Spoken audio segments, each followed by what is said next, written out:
Bom dia. Em nome da Secretaria de Educação, da Coordenadoria de Gestão Educação Básica, CEGEB, Centro de Atendimento Especializado, CAESP, Núcleo de Inclusão Educacional, NINC, nós estamos nessa manhã muito especial para uma orientação técnica. Iremos trabalhar hoje a importância da educação para as relações étnico-raciais e da educação escolar quilombola, ao mesmo tempo dando uma ênfase nas diretrizes curriculares nacionais para a educação escolar quilombola, Resolução SNE-MEC número 8 de 2012. Para dar início a esse trabalho, eu chamo o professor Sérgio Cardoso, nesse ato representando a professora Maria Elizabeth Costa, a nossa coordenadora da CEGEB, professor Sérgio Cardoso, diretor do NINC.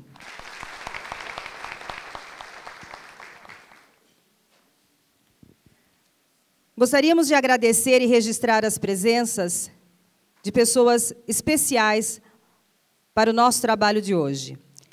Alexandra Marinho, quilombola, Antônio Benedito Jorge, quilombola, Neuza Vieira Pereira, quilombola, Edivânia Maria Tissier da Silva, quilombola, Luiz Marcos de França Dias, quilombola e professor, Nuno Coelho, representando a Fundação Palmares, Dr. Antônio Carlos Arruda, professora Elisa Lucas, coordenadora do Grupo de Gestor de Quilombolas, Maura Paz, do Grupo Gestor de Quilombolas, trabalhando em especial com a comunidade quilombola, Nilma Lino Gomes, membro do Conselho Nacional de Educação, MEC, e da UFMG.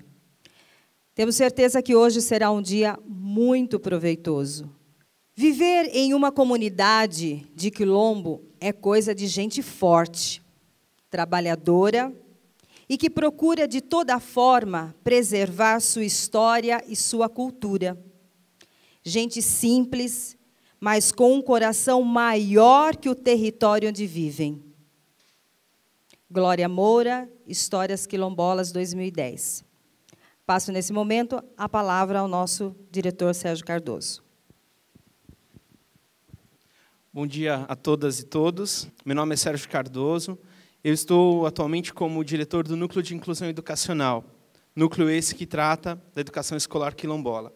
Hoje, a intenção é sensibilizar a vocês, gestores, mas mais que sensibilizar, que é algo que já vem sendo feito ao longo desses 10 anos, e eu diria muito mais que 10 anos, pelo movimento negro, é sim conversarmos e apresentarmos as preocupações, os objetivos, as metas que todos aqui, como representantes da Secretaria da Educação, representantes das comunidades quilombolas, representantes das instituições responsáveis pelos aspectos agrários, culturais, econômicos, que afetam diretamente essas comunidades. Então, a nossa missão é entender o que esse conjunto de aparatos legais que daqui para frente começam a ser instrumentalizados, operacionalizados, quais são os limites atuais, né, os avanços que já podem ser dados e qual é o nosso papel. O nosso papel enquanto agente público, o nosso papel enquanto liderança, o nosso papel enquanto parceiro nesta causa. A Secretaria da Educação, ela passou, no ano passado, por uma reestruturação. Essa reestruturação fez com que determinados temas, determinadas modalidades, obtivessem um espaço institucional. E isso, em termos de luta pela eliminação da discriminação, é um avanço. Houve uma reestruturação intensa de modo de trabalho, de constituição de coordenadorias, e as discussões que até então eram feitas sobre a educação para as relações raciais de modo consideravelmente fragmentado, ou seja, de acordo com o sentido que alguns gestores viam acerca desse tema e de como isso era obrigado por constar somente no currículo ou algo do tipo, a temática da educação para as relações étnico-raciais ficava a cargo, minimamente, das equipes curriculares, de quem estava fazendo o processo de implementação do currículo oficial do Estado de São Paulo. Claro que, durante esse período, houve, sim, ganhos, nós tivemos formação, tivemos um curso grandioso, tivemos a participação de especialistas que participaram de orientações técnicas com as equipes das diretorias de ensino. Nós tivemos a participação em prêmios da Educando para a Igualdade. Enfim, muitas ações foram realizadas. No entanto, como nós aqui trabalhamos com gestão pública da educação, não havia recursos específicos para a temática. E, a partir dessa reestruturação, as coisas começam a mudar no sentido de que, já no decreto, que é o que vocês estão vendo aí, ele se estrutura onde é criado um núcleo de inclusão educacional. Nós temos um centro de atendimento especializado, o CAESP.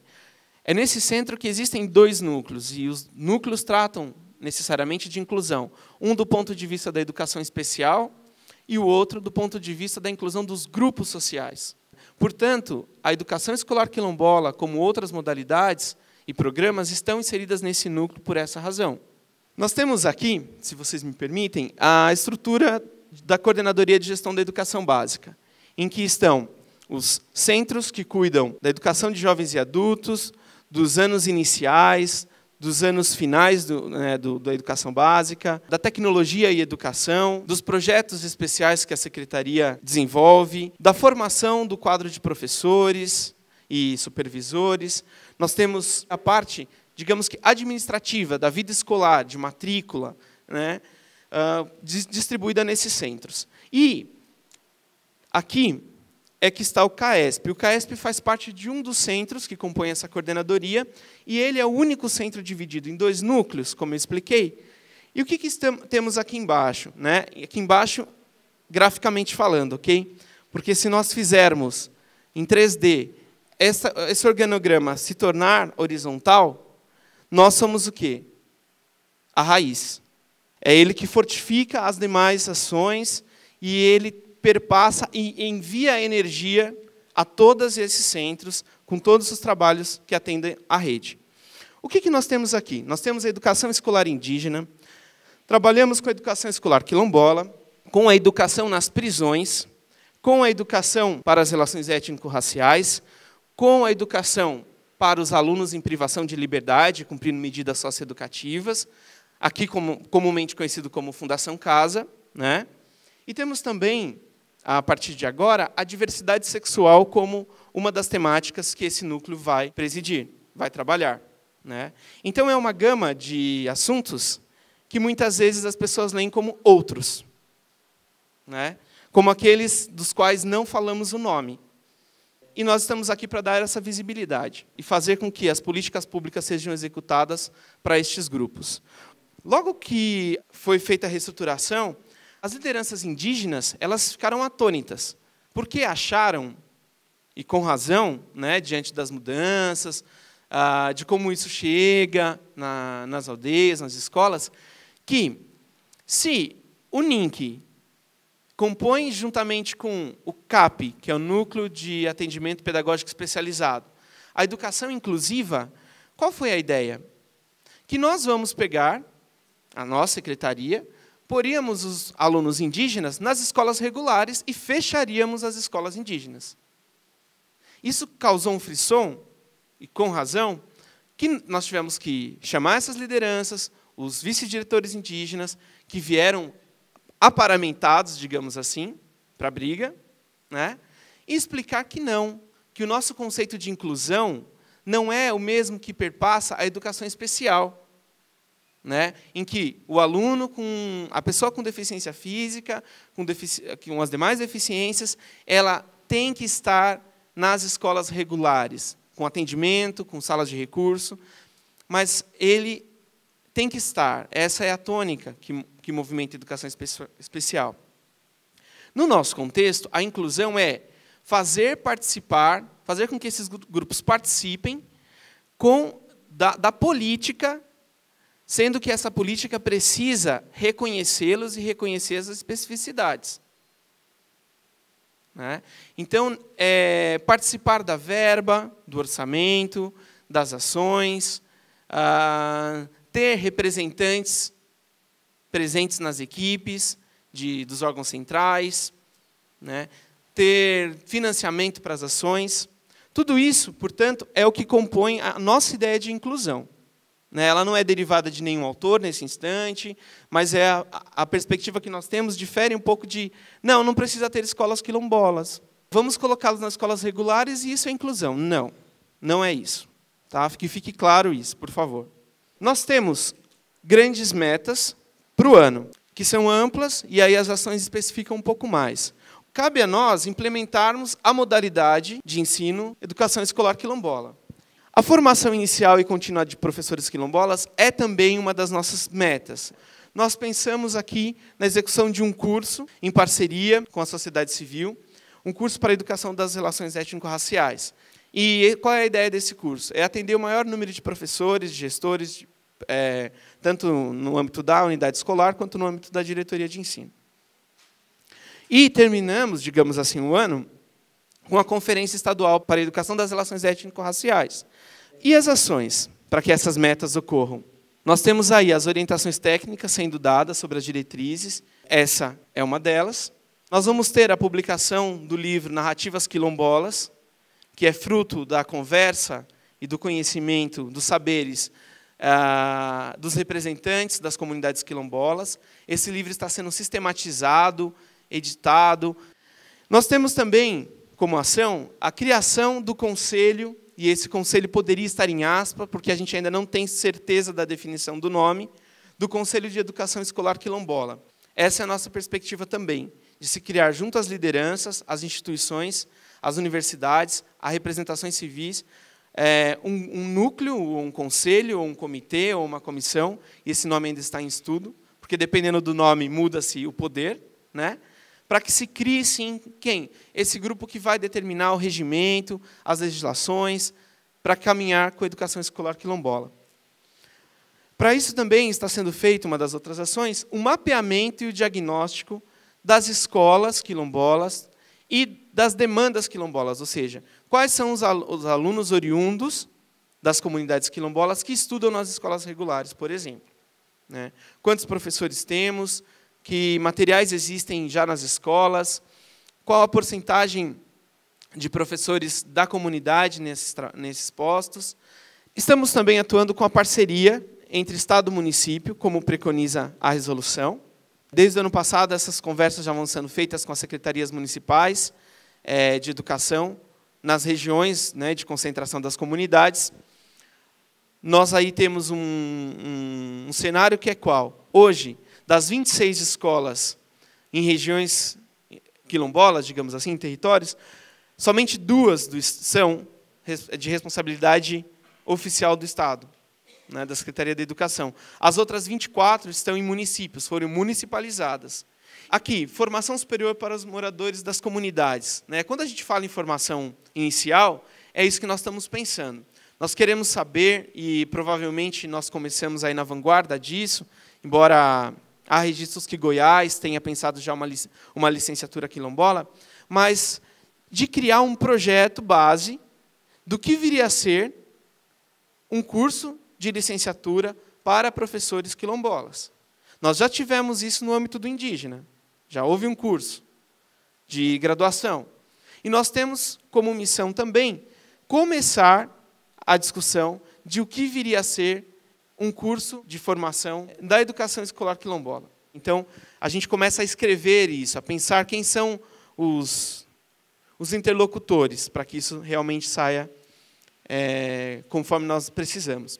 Faremos aqui orientações técnicas da educação escolar quilombola na sala de aula. Então, isso implica em visitas técnicas também, como está aqui. A gente pretende, é claro, nós visitamos cerca de 10 comunidades, e segundo a Fundação Palmares e o ITESP, nós temos cerca de 50 comunidades. A nossa meta, mas ao longo de 3 anos, minimamente, é fazer o acompanhamento nessas diretorias, é saber quais são as necessidades no âmbito da educação, nessas comunidades. é saber quais são as prioridades, ou se eles sabem ou vão saber, a partir desses contatos, a possibilidade de requererem essa educação específica. Vamos ter também algumas videoconferências, um conjunto delas, para discutir a temática de forma ampla, com os palestrantes que são já nossos parceiros e outros convidados. É claro que a rede é bastante grande, então convocá-los, que periodicamente fica sempre muito mais complicado, e é por isso que a gente usa o recurso da videoconferência também. Nós temos hoje um plano de ação compartilhado aqui dentro da Secretaria para a educação das relações étnico-raciais. O ensino da cultura e da história das populações afro-brasileiras, africanas e indígenas, ele perpassa toda a ação, mas ele tem concentração nas equipes curriculares.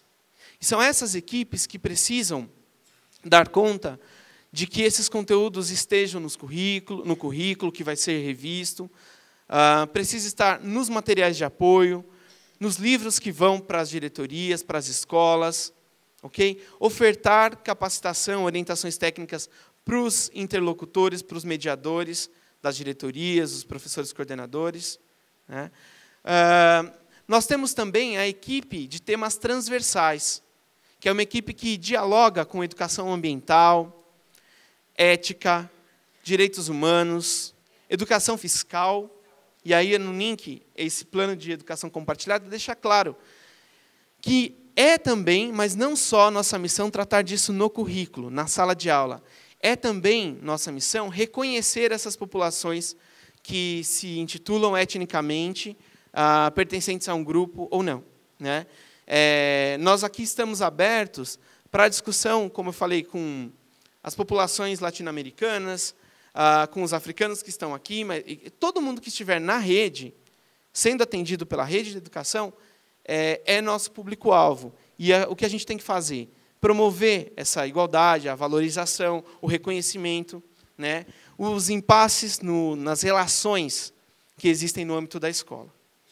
Também faremos um diagnóstico em ERE, né, por meio de questionários virtuais e de acompanhamento nas diretorias, e culminando, então, numa das ações, e que ela tem vários desdobramentos, na primeira Conferência Estadual da Educação para as Relações Étnico-Raciais. Essas são algumas das ações. Há ações processuais, né, que vão culminar nas grandes ações, e a gente deixa disponível, para quem quiser, o nosso plano de ações do Núcleo de Inclusão Educacional para as diretorias. Ele está seguindo com o plano geral da CEGEB, para que vocês conheçam, critiquem, sugestionem e indiquem possíveis falhas, possíveis obstáculos que a gente pode seguir no âmbito de vocês. Olha, Sérgio, aqui na nossa diretoria, se você vier com esse discurso, não vai emplacar. Então, esse tipo de coisa para a gente é rica, saber como que isso chega lá. Eu agradeço a atenção, espero que nós tenhamos um bom trabalho, e a gente está à disposição, tá? Para todas as dúvidas, os questionamentos, e as ideias serão muito bem-vindas. Obrigado, gente.